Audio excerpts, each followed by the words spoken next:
After three social insurance schemes that were established in the 19th century, some of which date back to the Middle Ages, we now come to the beginning of the 20th century. It is a result of the war and the problems in the economy. Welcome to YD. Why do Germans do things the way they do?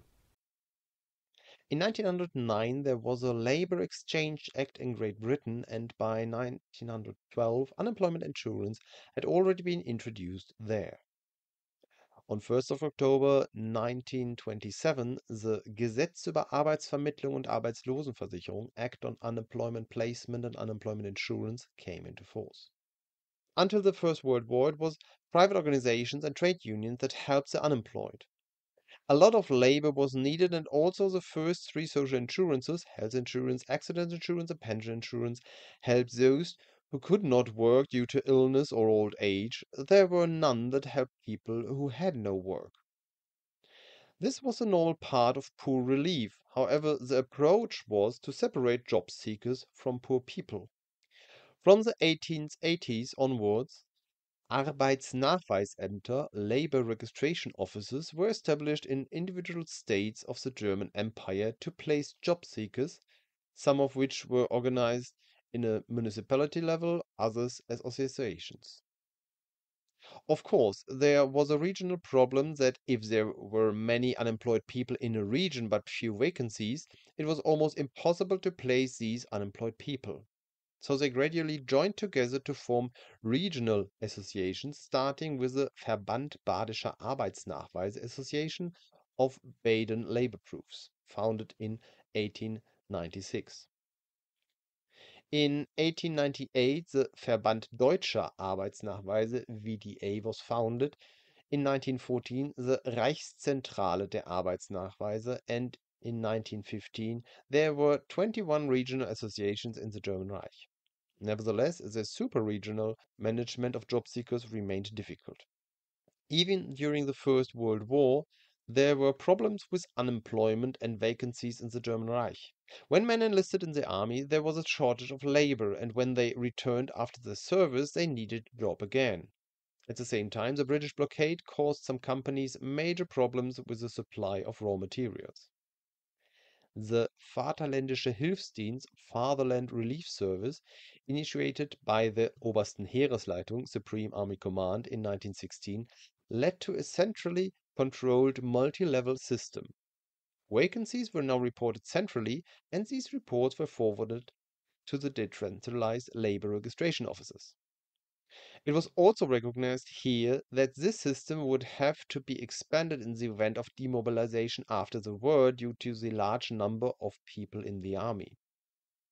The idea was that all men between the age of 17 and 60 who were not serving in the army and who had not already worked in agriculture or forestry business before 1916 could now be deployed in war-related industries under centralized control. Compulsory labor meant that, on the one hand, the free choice of employment was abolished, but also the possibility of political activity. As a concession to the trade unions, a Ständiger Ausschuss, standing committee, was set up in all companies with more than 50 workers, what we know today as Betriebsrat, Works Council. On 4th of October 1918, a Reichslabor office was set up because it was known that the war would soon be over.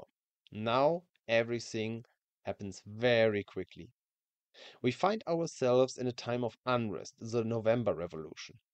On 3rd November, there's a sailors' revolt in Kiel against the order for a pointless last naval battle against the Royal Navy.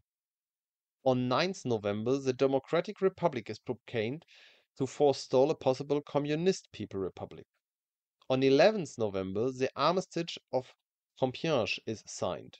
On 15th November 1918, the Stinnes-Legien-Agreement was signed by employers and trade unions. Both sides agree that peace must be restored.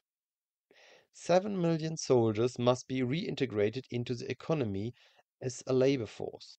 In the spirit of Germany, the employers' organizations and trade unions have agreed on a few basic principles. The employers' associations accept the trade unions as representatives of the labor force. The standing committees that have existed since 1916 are agreed. The working day is also set at 8 hours. Soldiers have the right to return to the jobs they had before they joined the army. In principle, this still applies to today. For example, a conscript who joins the army must be able to return to the same job after his military service. On 5th May 1920, the Reichsamt für Arbeitsvermittlung became independent, and the following year the VDA was dissolved as there was now a central office. Until then, however, its work had been limited to job placement. Support had only been available since 1918 as a part of unemployment welfare, albeit financed by local authorities.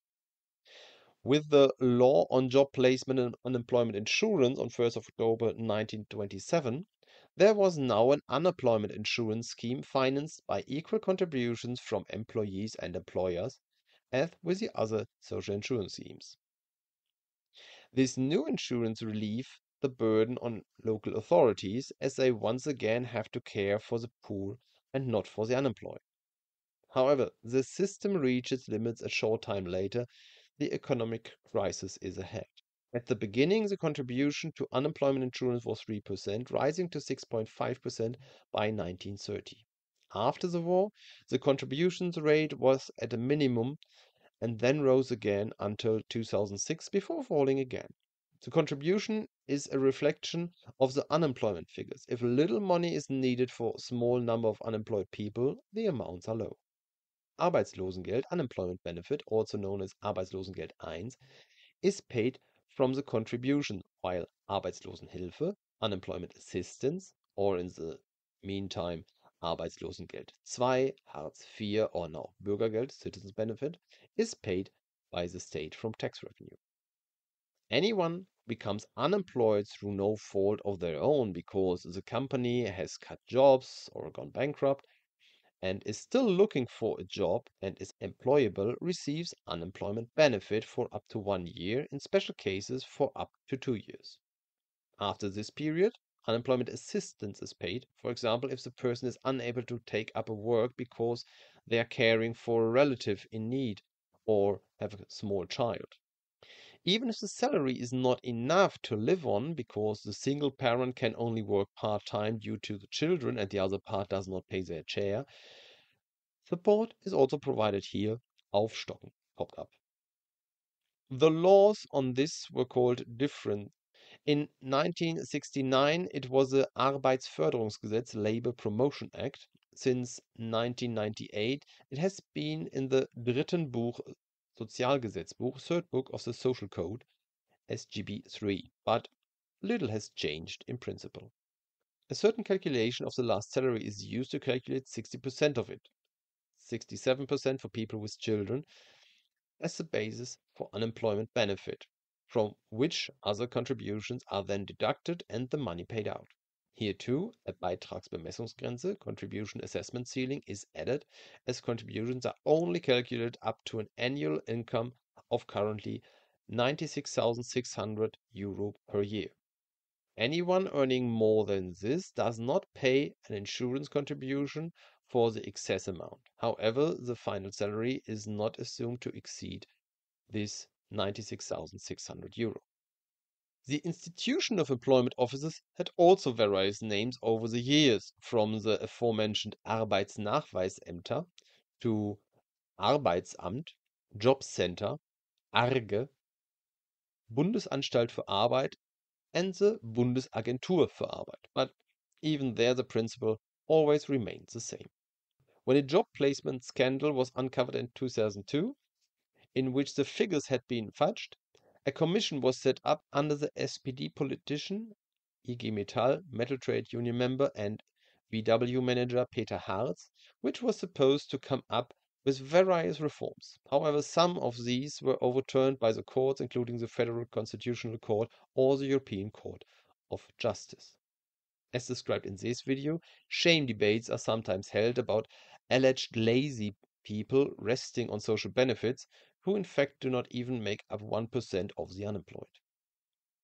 Unemployment benefit is therefore once again a point of social welfare and strengthens the employee, who does not slide directly into poverty as a result of unemployment.